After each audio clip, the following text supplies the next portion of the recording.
Hello, everyone. I'm Mark L. Vincent. I direct the Convene Consulting Network. And today I've had a lot of fun sitting out here in Montana as my family's walking around the city, having great conversations with folks that connect to the Convene Consulting Network with me. Mm. And today we're going to hear from Bruce Lane a little bit. And Bruce is someone I've had the privilege of watching become a Convene chair, recruit his team. I know a little bit about his heart and love for the people that he gets to serve, and he's got a lot of background in talent strategy and other matters related to talent. So that's going to be a part of our conversation today, and I look forward to it. So welcome to this conversation, Bruce. Thanks, Mark. Glad to be here. So let's just start with the fact that you are a Convene chair and you went on a little bit of a journey to become one. You chose it. You're not in a great big city like in New York or Dallas. No. You're in West Virginia. So that was a deliberate and strategic choice to say, I think this is worth doing. So what brought you to Convene and why? Yeah, that's a great question, Mark. I uh, I started my consulting practice about probably 8 years ago, and it's to help organizations, teams, individuals really maximize and accelerate performance.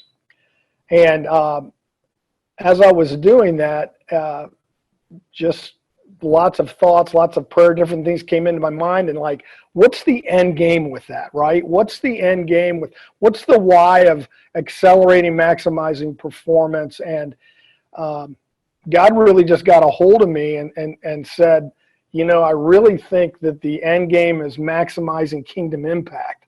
And the better those teams and organizations perform and the help you can give them, the why is kingdom impact. And so a couple years ago, continued to think through that and came across Convene and just felt that maybe with my background and my skill set and my desire and passion, maybe I could really maximize impact through my consulting practice of adding Convene as really just being a chair and being able to work with Christian CEOs and business leaders and to do that. And who knew 2.5 years later that I've gone in my own mind from business and ministry to business as ministry to now business is ministry. It's gone from a parallel path to a connected path to now it's just integrated. And I love it. And it's just been so rewarding to really walk alongside these leaders and help them get the why that I got, if that makes sense. So, Bruce, I really respect your story and that journey. I think it's really a special thing, and Mm, I know a little bit about some of the things you've worked through with your team members already, and we're really yeah, fortunate to have you a part of this thank you. community. You also have spent a lot of time in the, let's just call it the second chair for the purpose of this conversation and helping others who lead from that place. So, as you look at people who might have that COO title, what Hmm. are some of the key components that bring them success? Yeah, that's a good question because if you think about back in the day, the olden days, the COO was kind of the hey, COO takes care of the vision and the strategy, and the COO is the operations guy, right? And so really it was an either or position, and I really think that COO is a both and position, right? The COO has to be deep and wide. They have to be strategic and tactical, macro, micro, um, intuitive and analytical, have hindsight and foresight. And so it's really somebody that can complement the CEO, that can, align with the CEO to carry out whatever that vision is. But really, it's the ability to. I think first and foremost, you got to have good chemistry, and there's just got to be a high level of trust between the COO and the CEO, because without that, you're not going to get anything done at best, and it's going to be a horrible partnership, because if there's no trust, then you're just not going to get, what you need done, and the organization's not going to move forward. That's good to hear. And I'm thinking here, Bruce, about organizations that kind of reach a point where they know they have to add this kind of a role. Sure. Maybe they've tried to have a glorified manager or a general manager, or maybe they've outsourced some of these functions, but now they need to bring it together. They need to make it strategic. They can't just have somebody who knows how to bark out instructions or move paper around a desk. So Exactly. what does the owner or the CEO need to do to go about creating this role and doing so successfully? So first, I think that it gets to the point where not just the CEO knows that, hey, we can't execute properly in the way we're set up. We need somebody else to help, look at that. So it's got to be kind of where that business growth is more of an execution game than just a strategy or a startup. But I think the number one thing is the CEO really has to be ready and willing to trust and share power. I think there's times when there's a need for a COO, but the CEO isn't ready, right? Because the CEO is entrusting a lot of the conversations he or she has had with the leadership team, being that person, the go-to person, because now you're adding a layer, and it's a very important layer, but there's got to be that I'm willing to give this up, and there can't be an end around, right? I still think anytime there's a COO, the CEO still should be listening to the C-suite and whatever, not limit that access, but make sure that they still are willing to defer what needs to happen back to that COO. So, there's a lot of different timing, and depends on how mature your organization is, and depends on, how flat the organization is, all of those things. But I think first and foremost, the CEO has got to be willing to and able, right, and ready to share that power and share that trust. So what are some of the key elements that, just regardless of the type of company or type of industry, that need to be in place if you're going to form an overall talent strategy? But that's a great question. I think the first thing is there's got to be alignment with the corporate strategy. I think a lot of people like, hey, I found this great person or whatever, but, we should bring them on. But if that talent strategy is not aligned to the corporate strategy, you're just guessing that these positions that you need are correct and the people in those positions are going to work out. So start with alignment, and then you could say, here's my analysis, right? Who do we have? Who do we need? What type of positions? And if it's the COO, then it's okay. Let's then build out a correct job description, whatever. So then we can then start the talent attraction side, right? Where are we going to go to market, right? You just said it's not just who do I know. It's we're going to, look at lots of different areas, but we're going to have an attraction mechanism so that we can find passive candidates, that we can, if we're going to work with a search firm, we can do that or whatever. So, you go from analysis, who do we need, to attraction, and then assessment, right? So it usually starts with interviewing, making sure we've got the right candidates. It could be different assessments that they need to take, like psychological, different things depending on the organization, so that you can really start to call the herd down or come down the funnel, right? Here's all the candidates. Now we've got candidates. Here's a few. We've interviewed. We've identified the key, the one or two that we're going to do. Now we need to close that acquisition loop. So close the deal. Do we have the right comp? Do we have the right benefits? Do we have the right things in place that then we're going to be able to take this candidate who we've worked really hard at getting and bring them on? So that's kind of the first attraction, assessment, acquisition. But then that's just where it starts, Mark. I mean, you can move into then assimilation, right? How do we onboard them appropriately?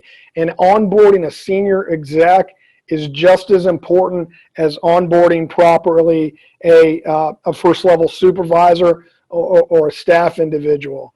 And then while they're working for you, move into talent activation, right? Performance management. How are we going to get the most out of the individual while still getting the work done we need? And then the last two would be what I would call aspirational. What kind of career development plan do we have for the individual? And then I call it appreciation, but it's really how are we retaining our individuals? So if you think of it, it's that whole cycle starting with alignment and then going all the way through appreciation. Any one of those parts that are out of joint or not working well, you're either going to identify and bring on the wrong candidates, or you're going to bring on the right ones that aren't going to stay with you. You have been painting with your hands. I can almost see you drawing on a blackboard or something, or here's what if we still lived in an area with blackboards, or an era with blackboards and chalk, right? But here's this model that you've painted, and as you were talking, the expense connected to this was striking me. So if you'll indulge me just for a second here, there's the expense of doing nothing, which is like opportunity cost that you Correct. lose because you control the company. And if you don't make the investment to have a good talent strategy, then there's the expense on the back end as you're recruiting and then recruiting again and then recruiting again, and all the production loss and craziness that's happening from not having great talent alignment with the mission. Exactly. And then there's the expense of actually investing for the talent strategy. So one way or the other, if you're going to grow the company or even keep it the same, you've got a cost in front of you. And I just think you kind of got right at what really matters here, the seriousness of this. Yeah. And I wonder if my describing that just raised anything else that you might want to say. Yeah, I think first and foremost, people, we say, well, our people are our most important assets, right?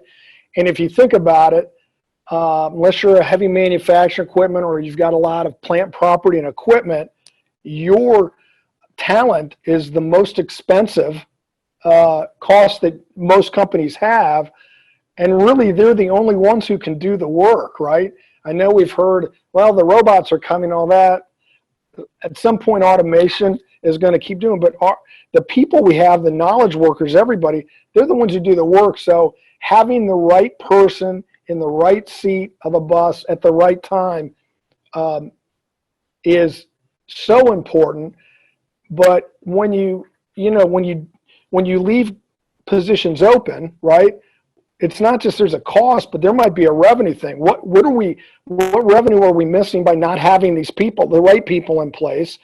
And then, like you said, what's it costing us to this turnover? And it can be anywhere from, I've seen, depending on an hourly employee, can be several thousand in cost to just your turnover cost to 10 to 50,000, depending on the senior level and C level. It can be hundreds of thousands of dollars if you hire the wrong person, or if you have to hire another one. So, and that's not even just the emotional cost of the team when there's constant turnover, or you as a HR or senior level of just not having the right people in place. So yeah, that's why you got to get it right. And if you get it right the first time, and if you got a strategy in place, you're just well ahead of the game. Thanks for taking a few extra minutes there, Bruce. I want to ask you yet one more question. Sure. So let's say I am a very, very strategic C-suite leader, and we're going to we have an intention to strengthen our talent acquisition and talent development strategy. It's believed by some that to really do that, it's good to make use of outside help. There's certain efficiencies, there's some speed, there's some competency that might come because they're doing that kind of thing repetitively. It's the only thing that they're doing and so forth. So if I'm going to pursue strong outside assistance to do this well, when it comes to talent strategy, what would I be looking for and what kind of forms does it take? Well, I think first is if that the folks on the C-suite, or the CEO, the president is going to do that, they've really got to be on board to be like, yeah, finding top candidates, the best fit candidate is the most important thing to me. It's almost like they need to look at that if they've got KPIs, if they whatever, as much as, hey, CFO, what are the numbers, right? What does that look like? CIO, is this turned on or whatever? But that's as important as anything on, do we have enough of the right people? So assuming that happens, then, and as mature your organization or HR department, any one of those areas, attraction, acquisition, assessment, assimilation, activation, any of those, even through retention, can be pulled out depending on where the issue is, right? If we're not retaining people, why? Well, work backwards, right? Is it because we're not appreciating them? Is it they're not engaged?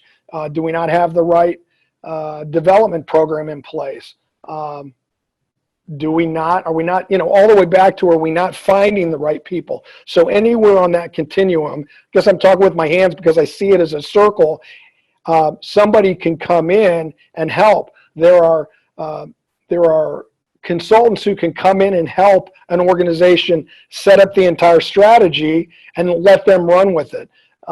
There are places that, hey, we're really good at this part of it, but we need some help on the attraction part. Okay, it could be working with a consultant to figure out which search firms they should use, right? It could be, hey, the main issue is it's an attraction issue because you need to go through the steps to figure out your employee value proposition, to figure out, your marketing, what social media you should be on. So they're consultants, people can, any of those areas, or they can do this whole thing depending on depending on the appetite of the client and the real need. Thank you very much. Before we go, it strikes me that there might be something else that you were yet thinking about, Bruce, that you would have liked to have shared today. And maybe my questions didn't draw that out. So any last word here before we wrap up? Yeah, I was just thinking about that, Mark, when we were talking about the COO position and that. And I was going to say, but I failed to mention, not only have I helped, I'm helping leaders with that now, kind of functioning them, but I currently am executive pastor for a large church, which is kind of like a large organization. I've got 20, large organization for a church, but 20 people reporting up through me, and so I'm functioning as that COO. And so when I was talking about having that trust, having the chemistry, I need to have that, and I do have that with our senior pastor, just as somebody would need to have that with their COO. It's really, that COO position is really, it's really 100% on their COO's ability to lead, and have to have strong communication skills and collaboration skills and flexibility and all that. But it's really it's probably the best I can say. It's an exercise in change management, because things are changing so fast. They're changing all the time, that this COO, and I'm living it now during COVID, is pivoting and all that. And it's making sure that I understand and keep in mind that vision, that strategy, and carry that out through this to make sure that what we're supposed to do is happening. So it really is that because I'm living that, and it's exciting. And the COO role can be a great role. It just, I guess I would leave it is you got to have chemistry and you got to have trust. I am struck by that about how it is both hard skills and soft skills, Yes. Yeah. and got to advance both of them. Yep. Bruce, thanks for the time here. And I want to wish you well as you continue to serve God and serve your Convene team members and serve client companies. And for all of you who are listening, I want to thank you for listening. We're going to put Bruce Lane's contact information up on the screen so that if there's something here that sparks your desire to have some conversation with him, you can follow up and he'll be glad to respond to you. So we'll Absolutely. talk to you all again soon. Thank you very much for listening. Farewell.